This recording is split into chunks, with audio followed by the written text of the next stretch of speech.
Morning angels, how are you all doing? I hope we're doing wonderfully well. Welcome back to the channel of Angel Guidance with myself, the Soul of Jade. I'm indecisive.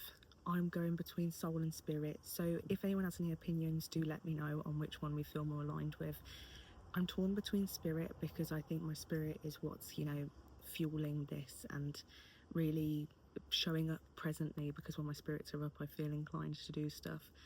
But then my soul is also recognizing that this is a soul of evolution, this is a soul experience and a learning process, so I'm torn between both of them.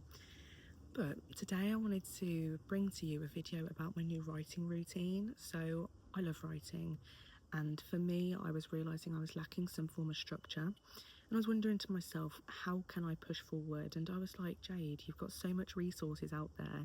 There's people online that are doing writing routines, writing videos. I mean, David Perel is fantastic with all the guests he has on there and all the writers, and there's just such insightful information and knowledgeable wisdom that can really help me and help other people. So I just thought I'd mention that too.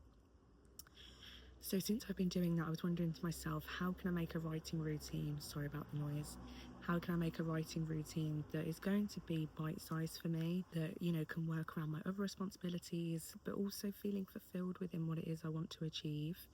And for me, I've been spending some time with people who I realise have lived their lives, and it reminds me, it makes me a bit emotional actually, because it reminds me how fragile life is, how quick life can seep between our fingers, and before we know it, it's something that has been and gone. And I want to make sure that I get to a point in life where I can look back and say, I did my utmost best. I made the most of my time. And one of the things that's really been sinking in for me within that is the distractions. And I speak about distractions so often because in this day and age, we are bombarded left, right and centre, stretched at every way possible with all these different responsibilities, this new thing, consumer society where you've got to get this, that, new trends every minute. And I'm not one to follow them, but I see how the barreling effects it has on people, the planet.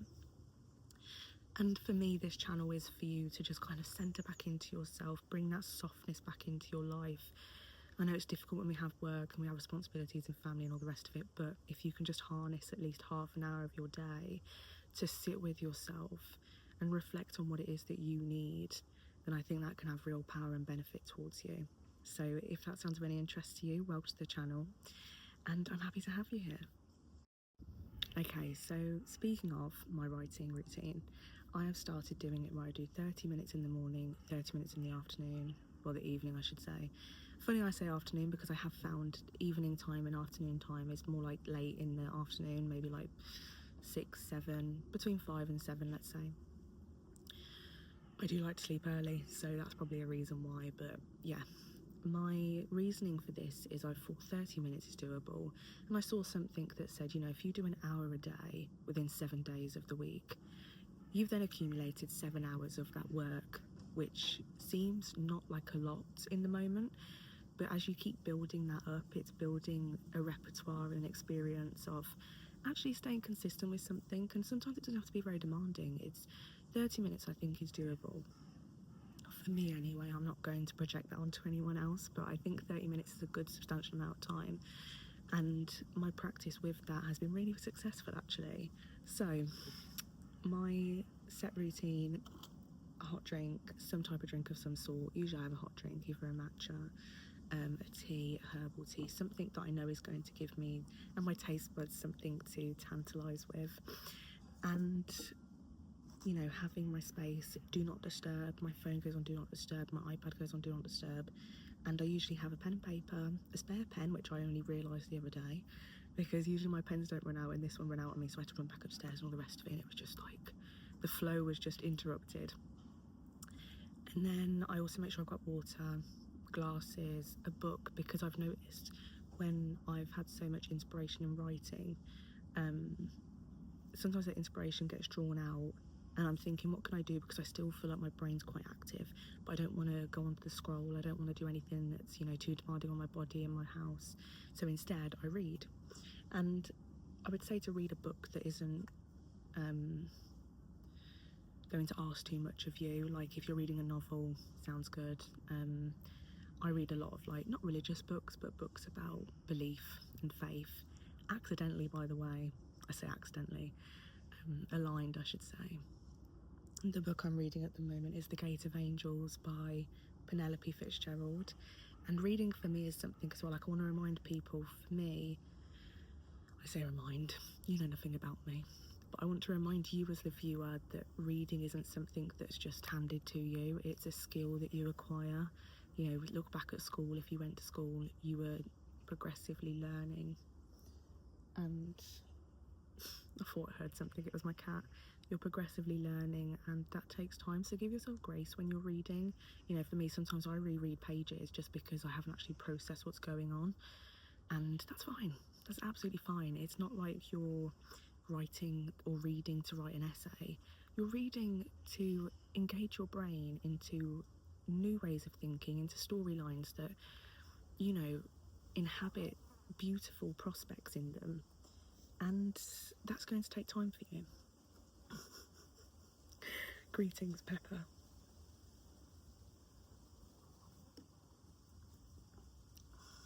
So whenever I think about reading and writing, for me it is a form of expression. For me it's something that I can allow myself to feel all the emotions that I feel necessary. And there's a nakedness that comes with that. And I've found that that nakedness is really where it's at. You know, that rawness.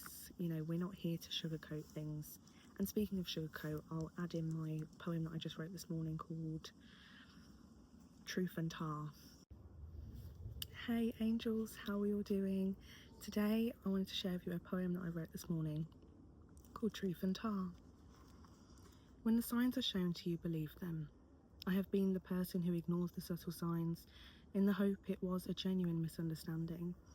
And yet with time it becomes inherently obvious this confusing occurrence is a distortion in itself. That no loving or consistent mothering will tend to the wounds that they refuse to see. That the truth itself is plain in sight, undeniably. Being honest is a hard task, a destruction to the current system, a shaking of the ground disturbing this infliction. Although I do find it incredible how well we can lie to ourselves, how desperation can fester on us like gout, with open wounds that are clearly infected, but we tend to it because we fear being rejected. My reminder to you is to see things and people for who and what they are. Don't sugarcoat the truth when the truth is black and sticky tar. All my love, angel guidance. Another key thing that I really want to highlight when it comes to writing is don't judge yourself too much.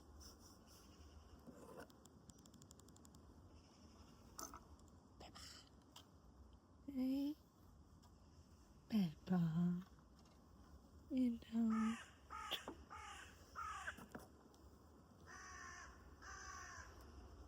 So it seems we're getting all the animals around us at the moment.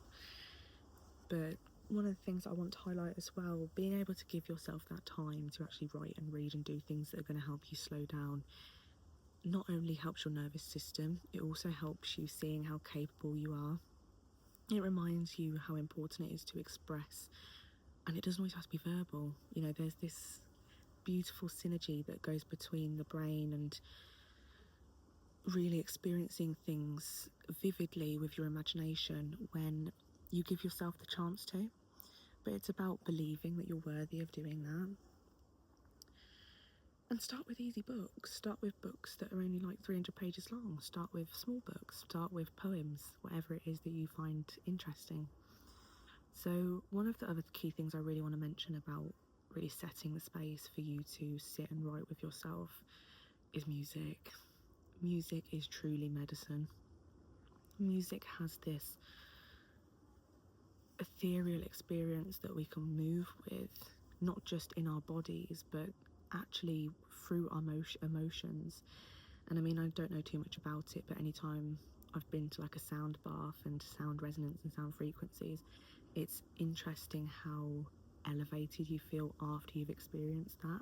And I'm not going to comment too much because I don't know the ins and outs of the science behind it, but if you do have the chance to go to a sound bath, not one where it's completely bedded by loads of people, but one, some confirmation there for us, but one where you can maybe have like a one-to-one, or where you're close to the singing bowls and the crystal bowls, to really give yourself that integrated and intimate experience. But I will include a playlist of some of the music that I think helps me, and this is going to be subjective to everyone, you know, depends what type of music really evokes emotion for you. But I want you to remember that sometimes we can't put words to feelings, and that's fine. You know, give yourself time to do that. But this is where I'd recommend to have that song on repeat, to really close your eyes and sink into what it is that you're feeling in that present moment. Because when we've had to disregard our feelings for so long and ignore them, it becomes a normal activity, and it's difficult to actually rewire that experience back to, or bring it into, I should say, awareness of giving it the emotional space it needs. I just thought I'd show you Pepper. Pepper. I would say they're probably my key pointers for really writing and choosing yourself enough to set aside time to actually choose you. Seems the trees are talking to us as well. So in saying that, if you did like the video, do like, comment, share and subscribe if you feel like doing that. I'd love to hear any insight, any perspectives where you feel helps you write. And sorry, a bit distracted with Pepper here. I'm wishing you all the best. Have a wonderful day or night whenever you're watching. All my love, angel guidance.